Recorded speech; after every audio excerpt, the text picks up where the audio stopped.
I've grown this like fear of being in front of the camera, speaking my truth. People around me are just like, just post things, whatever makes you happy. I'm like, I filmed so many things and never posted anything. Typical me. It's like, that's not it. But I wanted to have this conversation with y'all because reading your comments back again, I am unworthy of the love that I had been given, and I feel like I haven't done my best in society to make an impact in a positive way. But it's like, should that really be my fucking my job? Can I just do whatever? I wasn't even gonna say anything. This is supposed to be B-roll, but I figured just talk. So many noises out here, oh my goodness. I know for damn sure I'm not the only one going through shit like this. And I think there's also the fear of, not coming up strong with views and algorithm. For sure, I can't deny that. Does it bother me? Yeah, I think so, but at the end of the day, not really. Having to kind of like shed the old me and like start a new one, there's mosquito shit everywhere, has been quite difficult. I'm very torn like internally about my core values in life and what's right. I think I gotta sleep on this. Okay. I just woke up and had the most craziest dream. I've been having so much anxiety, pressure on myself just to make a stupid video. But I know it's deeper than just the video because it's just been like eating inside of me. I'm always lost for words. But everything always goes wrong for me all the time. And at this point in life, it's just expected and I'm just used to it by now. I just woke up crying because in my dream I was trying to get this video done and I keep on editing it and then showing people like halfway edited and trying to get help, and then in the video or in my dream, I guess it was the lesson, it got deleted and then I couldn't even get my message across. It just goes to show procrastination and self-sabotage should really probably be my first name at this point. I've realized I've had so many vicious cycles of breakdowns because things be real here. Thinking about things like I really shouldn't be thinking about, self-inflicting things. And this video kind of has no direction, but a lot of vulnerability. And I've cut a lot of things out and putting them in and adding and just too much. But at this point, I'm just gonna upload this and hope for the best because I realized all this self-sabotage that people think about, at the end of the day, nobody really fucking cares, So now we are freeing Dannie from Dannie, and now I can upload whatever I want to, old, new, whatever. I just felt like I've taken so much time off of social media right now that I just needed to overthink this whole thing about my first post back, and it ain't that deep. I've also realized that a lot of influencers and creators are kind of like going into this cycle of wanting to rebrand themselves or go down a different avenue to explore certain things rather than keeping themselves in a box per se. And it's like, you can do that. Now is the time. And I can totally relate to that. So now it's just kind of like, hi, I love you. I missed you. Thank you for still watching if you're here. And leave a comment down, say hi, because, your feedback and everything means the world to me. I have a team now that's going to be helping me out. So consistent, Dannie. Yay, look at, I have a fuzzy mic. So let's get back to this video. We don't need to watch this crying. If you want to watch it, you can request it, and I totally will upload it later because it's like a 20-minute cry sesh. And it's so real. It talks about everything. OnlyFans, my personal life, a lot of things. And these are things that I want to get into detail further on. But let's just surface level this video and keep it on rolling. Okay.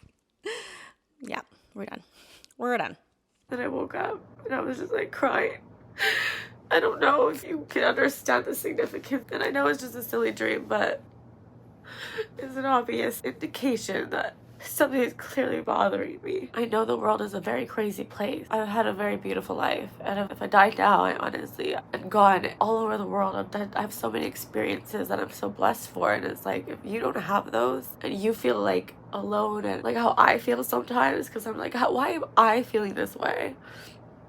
I would never want anybody else to feel emotional. And trust me, I've had the best vacation here where I am. This is out of left field. That's how much it means to me that I truly just want to try and make other people happy. Even just as a conversation, just as being vulnerable, trying to do more of the right things. Find something that you love to do. Money and everything will come after, I promise. That's literally how life works. It's really important to surround yourself with a circle of people who are your greatest supporters, because it's true, you really are only as strong as your team and the people around you. Surround yourself with good people, you'll get to where you need to go. And that's what I'm about to do. We're freaking out life again. This is a great intro to the video I've been working on. I hope that you can find a piece of it that you can relate to. So I realized a couple months ago I've only done surface levels amount of healing. The more I listen to audiobooks and attend therapy, listening to things like Jay Shetty and whatnot. It's been roughly 1 year after my 155 days of sobriety and moving into my apartment. I've totally derailed my missions of trying to be intentional, consistent, strong, and to fucking heal. I basically binge ate my way, traveling and booking flights left and right, leading me to gain an excessively unhealthy amount of weight. And I hadn't been home for more than 3 weeks since I moved in. I'm not proud of it, but I went around hurting boys, playing many mental games while still playing the victim. This fed into my attachment issues. And then what happens is you start seeking validation and you totally lose your sense of self, when the part of healing is to detach yourself from others and reclaim your sense of self. Reclaim your focus and prioritize your peace and do the work in controlling negative thoughts. If you've been following my last few videos, you know that I was engaged twice and have dedicated 13 years or so to relationships. And painful things like that will either make you bitter or better. And I worked really hard to not be hateful. We have the power to control our responses and help rewire ourselves to recover faster by really making a conscious effort. In the end, I found out that the foundation is to maintain your happiness found within yourself. Find the little things that bring you joy. For example, I have the luxury to work from home and do my own hours, and my morning routines are something that has saved me. It's time to myself, on myself, by myself. I was tied to years of serving my mans, taking care of my dogs,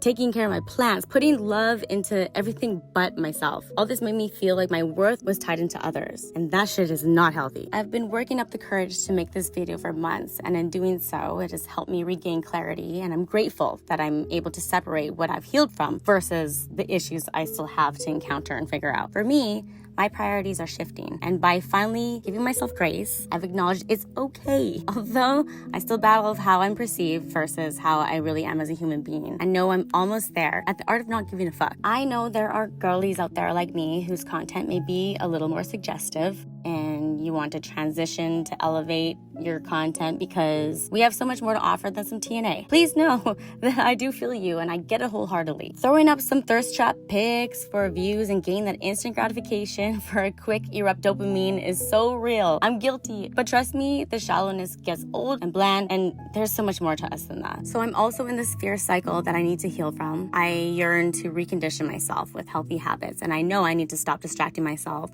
away from the quality of things that I have worked so hard to build myself. There's like this sense of unworthiness of another job or to be looked down upon by those higher than me, and I can literally visualize and picture the humiliation of me failing, and it scares me. I am a 36-year-old woman with no children, and I'm going to be the advocate that starting over at any age in life is possible. I'm not the norm society paints, but I am the reality of real life fuckery, and I am my own happiness. I want my vulnerability to resonate with the girlies out there that want to be great. Please know that no matter what you're going through, you are worthy and you deserve everything in life. We are resilient and we are allowed to be bold, blunt, and so fearless. May the world show us love and empathy, and if not, grab life by the balls and suck that bitch. I've cried once again on the internet, and I just hope that this gives you the courage to work on yourself, and I hope and pray that you find loving and genuine friends that help guide you to your goals and your greatest potential. I want nothing more than to see all of us girlies be great together. The self-sabotage behavior needs to stop and end right now.